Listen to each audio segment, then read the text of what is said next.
उम्मीद करते हैं कि आप सारे खैरियत से होंगे। आज आप मुझे देख रहे हैं मेरे चैनल के ऊपर शेरोज़ अब्दुल्ला के नाम से हमारा यूट्यूब चैनल है। उम्मीद करता हूँ कि आपने हमारे चैनल को लाइक भी किया होगा, सब्सक्राइब भी किया होगा और अपने सर्कल के अंदर शेयर भी करते होंगे। आज हम क्लास 10th में chapter number 14 current electricity chapter में कम्बिनेशन ऑफ रेजिस्टर्स जो टॉपिक था उसमें सीरीज कम्बिनेशन हम लोगों ने कल पढ़ा हुआ था और आज हम लोग पैरेलल कम्बिनेशन ऑफ रेजिस्टर्स के बारे में पढ़ेंगे। अच्छा, पैरेलल कम्बिनेशन ऑफ रेजिस्टर्स क्या होता है देखें। कल हमने कहा था सीरीज कम्बिनेशन में कि the type of combination of resistors in which for the flow of current only one path is available. आज हम क्या कहेंगे? आज कहेंगे पैरेलल कम्बिनेशन में the type of combination of resistors in which for the flow of current या charges more than one path is available. एक से ज्यादा पाथ अवेलेबल हो तो उसको हम लोग क्या कहते हैं?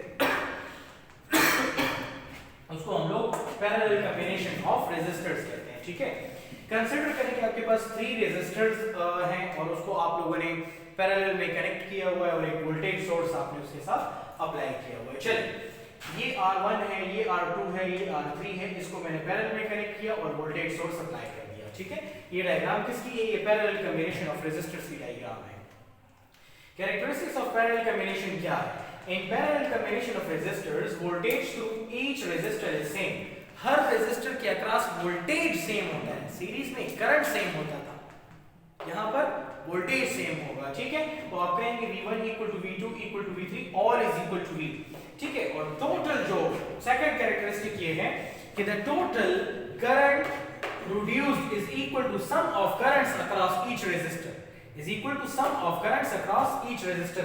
इस पूरे सर्किट की जो टोटल करंट होगी ना वो इक्वल होगी R1 में कितना करंट है, R2 में कितना करंट फ्लो कर रहा है, R3 में कितना करंट फ्लो कर रहा है, सबको प्लस करो तो टोटल करंट आपको मिल जाएगा। ठीक है, तो हम लिखेंगे I equal to I1 plus I2 plus I3। अब जरा चलते हैं और डिराइवेशन करते हैं किसके लिए? Equivalent resistance for parallel combination. आपको मालूम है from Ohm's law that V equal to IR होता है। सही है, चलें V equal to IR होता है एंड I को हम लोग V by R लिख सकते हैं। चले, इसको मैंने इक्वेशन नंबर स्टार का नाम दे दिया।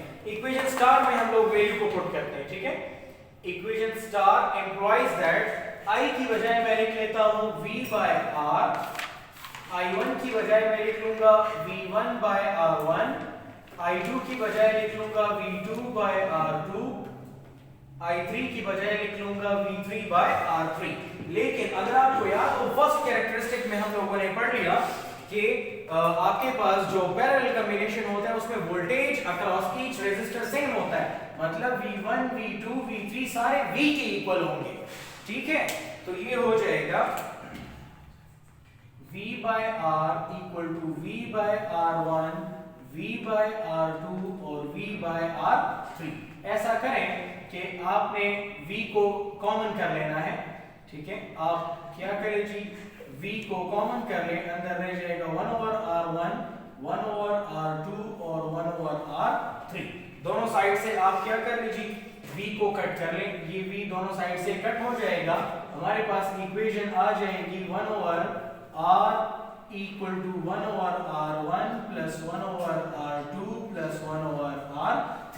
याद रखिए ये जो 1 over R है ये असल में नेट टोटल या इक्विवेलेंट रेजिस्टेंस है कम्बिनेशन की, इसलिए मैंने इसके साथ छोटा सा e लिख दिया। this e shows the total net या equivalent combination of the resistance of the combination, right? याद रखिए, एक बहुत इंपॉर्टेंट एमसीक्यूज डिस्कस कर रहा हूं। आप कहेंगे in parallel combination of resistors equivalent resistance is smaller than each individual resistance of the combination। जितने भी RE की जो वैल्यू होगी वो R1 से भी स्मॉलर होगी, R2 से भी स्मॉलर होगी, R3 से भी स्मॉलर होगी। चले, अगर आपको यकीन नहीं तो आप अपनी मर्जी की कोई भी R1 की कोई वैल्यू ले ले, R2 की कोई वैल्यू ले ले, R3 की कोई वैल्यू ले ले। इस फार्मूले में जरा पुट करें RE की वैल्यू आपको ऑटोमेटिकली कम मिलेगी, चेकआउट कर लें। सही है, तो इसके अलावा ये इसी तरह के जो क्वेश्चंस हैं ये वाले ये हम फिर न्यूमेरिकल्स वगैरह में भी देखेंगे, तो वहां पर भी इसको बाकायदा डेरिवेशन के जरिए हम प्रूफ भी कर सकते हैं। ठीक है, So this was all about today's lecture. Hope you have enjoyed it. अपना और अपने लोगों का बहुत ज़्यादा ख्याल रखिएगा। Thank you for watching. अल्लाह हाफ़िज़।